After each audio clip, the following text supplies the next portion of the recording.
At the beginning of the movie, we see an experienced fisherman heading out to sea. Like thousands of times before, he casts his net from the boat, but something goes wrong and the net gets caught on something on the ocean floor. The fisherman dives down, but he can't make it back to the surface as a huge school of fish surrounds him. Charlie, a lighthouse keeper, calls her colleagues in Germany to discuss current affairs. She's interrupted by a signal on her monitor and rushes off to investigate. Charlie has to swim to the duty boy to dive into the water and retrieve a sensor that somehow got tangled up in fishing nets. Strange things are also happening in Canada. Leon, a young whale researcher, is called to Vancouver's City Beach, where a giant killer whale washed up a couple of hours ago. After examining the animal, he heads to the fishing dock to find out who among the poachers caused serious cuts to the killer whale. An old fisherman takes Leon to his boat and shows him the bitten side of the vessel which was used to try and overturn the killer whale. Leon doesn't believe this story, but the man is sure that the fisherman wouldn't lie to him and that they had to destroy the whale to save themselves. Charlie and her new friend launch a repaired sensor into the ocean, tasked with tracking marine animal population.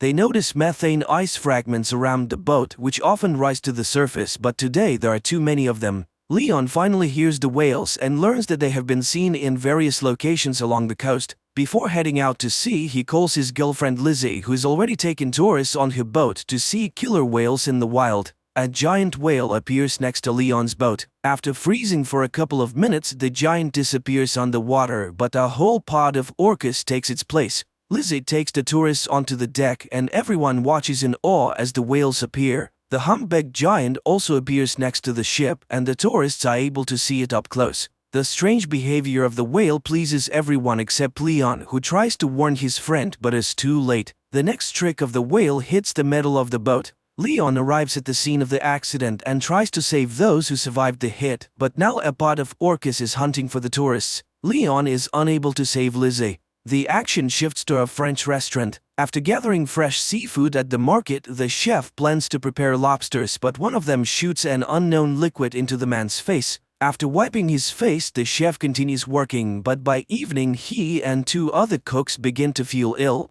The chef passes away that same evening and the two young cooks are taken to the ICU, waiting for the test results to determine what happened. At the same time, a Norwegian ship in the sea lowers a camera to study an unusual phenomenon, an invasion of ice worms. A few specimens are brought to the surface for study, and the scientist finds a new peculiarity. These creatures have jaws and reproduce several times faster. A commission is formed and everyone agrees that they have discovered a new species of worms and bacteria.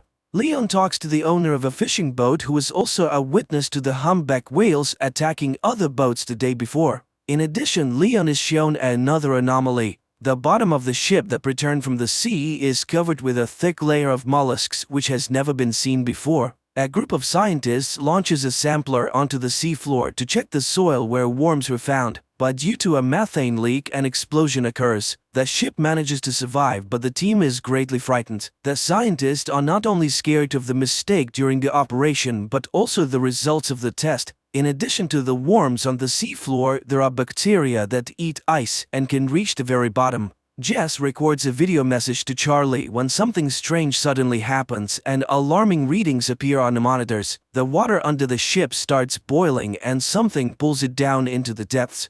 The action shifts to Venice. A young man in love reads poetry on a bridge when suddenly the book falls from his hands and ends up in the canal. The couple immediately forgets about the poetry book because before their eyes is an even stranger sight. Thousands of giant jellyfish rise to the surface. Analysis of the bacteria from the infected chef reveals a new strain that feeds on blood cells. It turns out that several more people have died after visiting the restaurant on the coast. Leon requests permission to perform an autopsy on the killer whale to find out how pollution affects whales and whether this could be related to changes in the behavior of these giants. There is nothing inside the whale that could scare the experts, but Leon finds an unknown substance in its brain, which is sent for analysis. Another victim of infection appears, a young man from a car wash. By putting together all the events, the scientists understand that the bacteria spread from the restaurant through the water supply system. Leon is informed of new cases of whale attacks. Looking at the map, the guy finds a pattern. All the changes occur with the whales during migration. To verify his suspicions, the guy sails to the place where the whales are resting during their sleep. The dive almost ends in tragedy, but Leon manages to install a camera on one of the whales and get out.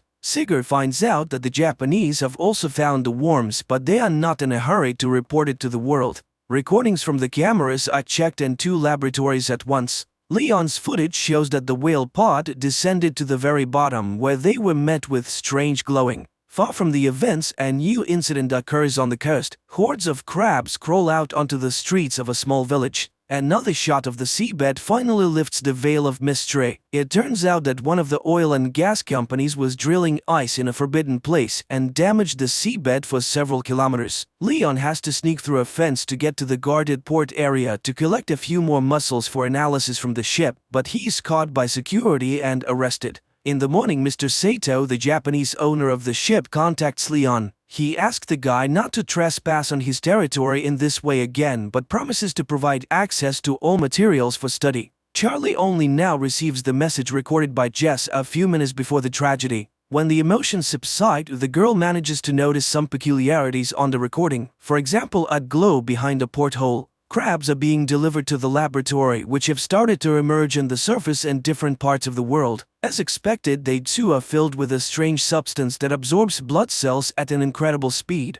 Charlie is reviewing the video repeatedly, not understanding what else is wrong with it. Finally, the girl's hearing catches a sound that is very similar to the sound from the deep-sea recording. The girl contacts the laboratory and shows them a part of the recording that caught her attention. But her stern boss, Katarina, rejects all the scientists' ideas, considering the sound on different recordings to be just random noise. She orders Charlie to finish up the work and shut down the station for the winter without coming up with incredible theories. But after cooling down and carefully considering Charlie's words, Katarina still decides to test this hypothesis, and a helicopter with a group of scientists and a deep water device arrives on the island. The device is delivered to the island by Sigurd, and after handing it over to Charlie, he's about to leave. But at the same time, emergency messages come to the scientists on the mainland. They are only able to reach Sigurd and inform him that a terrifying tsunami is approaching the coast. Those who see it with their own eyes realize that there is no chance of survival. Sigurd manages to warn Charlie and they leave. At the conference, scientists give a report that the discovered bacteria intentionally infect humans, and soon everyone will have to flee far away from water sources. Leon tries to warn his fishermen friends about this, but none of them are ready to live on land, choosing to die in their familiar environment. Rahim meets Leon at the institute to participate in a scientific conference. The best minds gather to discuss what is happening, and most agree that there is some force at work that wants to drive people out of the ocean. Only Katarina is against everyone else. She refuses to abandon the knowledge and convictions gained through years of experience, so she orders the group to seek a logical explanation based on science. Despite objections from their mentor, the group of scientists presents their theory to the public, convincing the government that marine inhabitants infected with bacteria are intentionally attacking humans. They even give the new intelligence a name, the However, such a version only elicits irony from top officials, who also suggest finding more scientific solutions to a problem than negotiating with an unknown intelligence.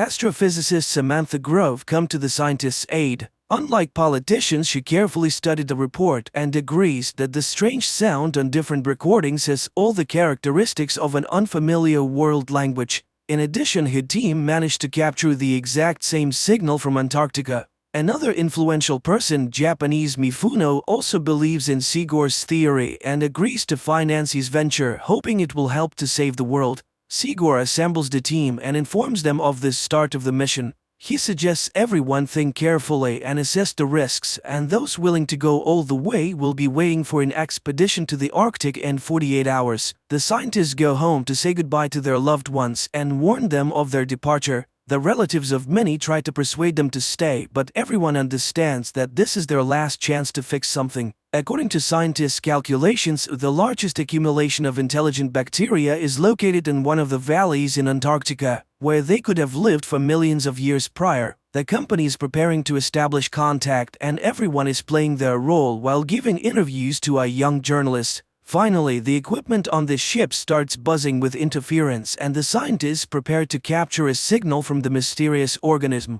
Sarah, Mifuno's assistant, sits down next to Leon at the table and confesses to him that she would have never believed in their theory if it weren't for her boss, who has proven over many years that his intuition never fails. Samantha is devising a plan. She intends to add a sound of a human child scream to the organism's audio signal and return the recording to the intelligence to show that they are ready to communicate. Charlie asks a colleague to take her with him in the diving apparatus to the bottom. The ship drops anchor and the scientists begin transmitting the sound message. Meanwhile, the daring couple gets into the capsule and prepares to dive to the depths. The whole team is eagerly awaiting any reaction, and finally movement appears on the radar and the sensors pick up a sound signal. The team from the capsule tries to contact the captain's bridge to report that their fans are malfunctioning and they are running out of oxygen, but communication is not working. The chief pilot, Luther, is ready to return, but Charlie notices some movement and turns off the lights, waiting to see what happens next.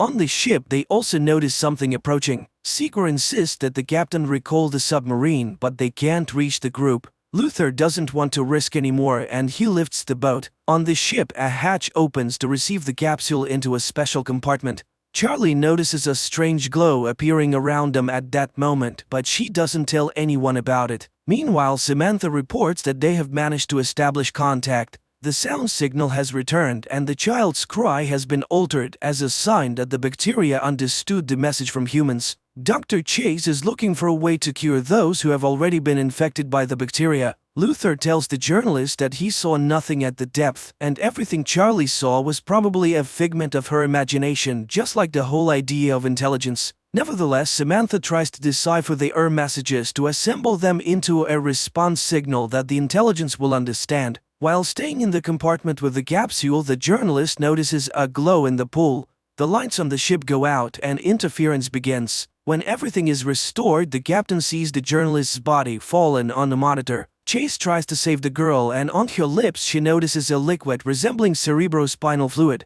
Samantha tells the team and the captain that during the voltage surge there was a signal surge and it was so low that no one heard it. But most importantly, in the opinion of the astrophysicist, it originated from inside the ship. Charlie listens to what her colleagues are saying, but she never musters the courage to tell them that they brought the bacteria into the pool. Leon visits the girl, whose body has become covered in strange spots. The doctor asks the guy and Sarah for help. They must hold the girl while she takes a sample of the spinal fluid for analysis. The doctor tells the team about the results of the analysis. The substance previously found in marine creatures was discovered in Alicia's spinal cord. Chase believes that bacteria were attempting to merge with the girl's cells, and Charlie admits to seeing the glowing enter the ship with them. Samantha records a new message for the this time including an audio image from the astrophysicist. Charlie goes down to the sealed compartment without permission and the pool starts glowing again, creating unusual shapes with the light.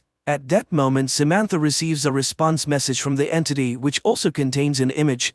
Mr. Mifuno's helicopter lands on the ship as he wants to be present for the opening. Sigor shows him the recording from the pool cameras and the image sent in response to Samantha's message. According to the astrophysicist, they have an image of the super ocean that surrounded a supercontinent millions of years ago. According to the scientists, the reminded them that they were, are, and will be on Earth much longer than humans, and all they want is for the oceans to be left alone and not destroyed. But there is good news. Since the entity is responding to messages, the team has a chance to negotiate and reach a ceasefire. In the meantime, Chase devises a drug that can destroy bacteria that consume blood cells. This news creates disagreement within the team. Mifuno plans to test the substance in the pool and if it works, completely destroy the Sigor disagrees with this, at least until they confirm that they cannot negotiate with the Chase tries to take the middle ground and suggests trying the drug in the pool but not rushing to launch it into the open ocean.